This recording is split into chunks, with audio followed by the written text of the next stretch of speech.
যুক্তরাজ্যে বাংলাদেশ সরকারের অনুরোধে সাবেক ভূমিমন্ত্রী সাইফুজ্জামান চৌধুরীর মালিকানাধীন বেশ কয়েকটি সম্পত্তি জব্দ করেছে ব্রিটেনের ন্যাশনাল ক্রাইম এজেন্সি এনসিএ।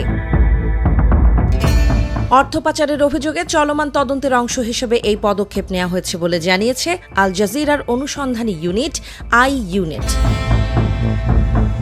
পলাতক স্বৈরাচারী আওয়ামী লীগ সাবেক ভূমিমন্ত্রী এবং শেখ হাসিনার ঘনিষ্ঠ সহযোগী হিসেবে পরিচিত সাইফুজ্জামান চৌধুরীর বিরুদ্ধে যুক্তরাষ্ট্রে নেওয়া হল বড় ধরনের আইনগত পদক্ষেপ। ব্রিটেনের FBI নামে পরিচিত এনসিএ জানিয়েছে, সিভিল তদন্তের আওতায় চৌধুরীর মালিকানাধীন বেশ কিছু সম্পত্তির বিরুদ্ধে জব্দ আদেশ কার্যকর করা হয়েছে। ফ্রিজ করা বা জব্দ করার অর্থ হল তিনি আপাতত এই সম্পত্তিগুলো বিক্রি, হস্তান্তর বা ভোগ করতে পারবেন না। এই পদক্ষেপ এসেছে এমন সময় যখন বাংলাদেশের রাজনৈতিক অস্থিরতার মধ্যে দুর্নীতির বিরুদ্ধে ব্যাপক তদন্ত শুরু হয়েছে। আই ইউনিটের তথ্য অনুযায়ী লন্ডনের সেন্ট জনস উড এলাকার একটি বিলাসবহুল বাড়ি রয়েছে চৌধুরীর, যার মূল্য প্রায় 11 মিলিয়ন ব্রিটিশ পাউন্ড বা 14.8 মিলিয়ন মার্কিন ডলার। বাড়িটি গত বছর প্রচারিত আল জাজিরার তথ্যচিত্র দ্য মিনিস্টার্স মিলিয়ন্সে উঠে আসে। গোপনে ধারণ করা এক সাক্ষাৎকারে দেখা যায়, দামি স্যুট এবং বেবি ক্রোক চামড়ার ডিজাইনার জুতা পরিহিত চৌধুরী তার বৈশ্বিক সম্পত্তি সাম্রাজ্য নিয়ে গর্বিত মন্তব্য করেন।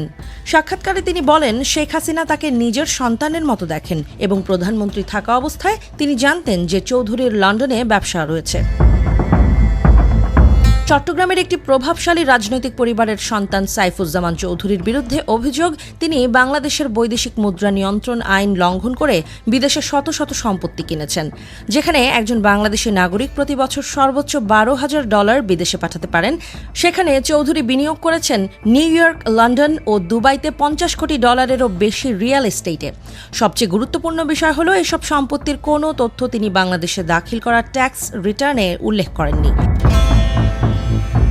2024 সালের অগস্টে ছাত্র আন্দোলনের সময় নিরাপত্তা বাহিনীর দমনপীড়নে শত শত মানুষ নিহত হওয়ার অভিযোগের পর তৎকালীন প্রধানমন্ত্রী শেখ হাসিনা ভারতে পালান। তার অনুপস্থিতিতে বাংলাদেশের অন্তর্বর্তীকালীন সরকার চৌধুরী সহ বিভিন্ন সাবেক মন্ত্রীর বিরুদ্ধে দুর্নীতির অভিযোগে তদন্ত শুরু করে। আই ইউনিট জানিয়েছে, এই সময়েই তারা চৌধুরীকে খুঁজে পায় লন্ডনে, যেখানে তিনি লর্ডস ক্রিকেট গ্রাউন্ডের পাশের অভিজাত এলাকায় ঘোরাঘুরি করছিলেন। এই মুহূর্তে ব্রিটিশ প্রশাসনের নেয়া পদক্ষেপ সাইফুজ্জামান চৌধুরীর বিরুদ্ধে চলমান তদন্তকে আরও জোরদার করেছে।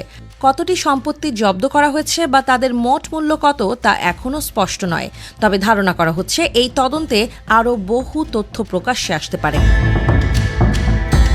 সাবেক মন্ত্রী সাইফুজ্জামান চৌধুরীর বিরুদ্ধে তদন্ত এখন আন্তর্জাতিক পর্যায়ে গড়িয়েছে। যুক্তরাজ্যে তার সম্পত্তি জব্দের ঘটনা বাংলাদেশের চলমান দুর্নীতি বিরোধী অভিযানে নতুন মাত্রা যোগ করেছে।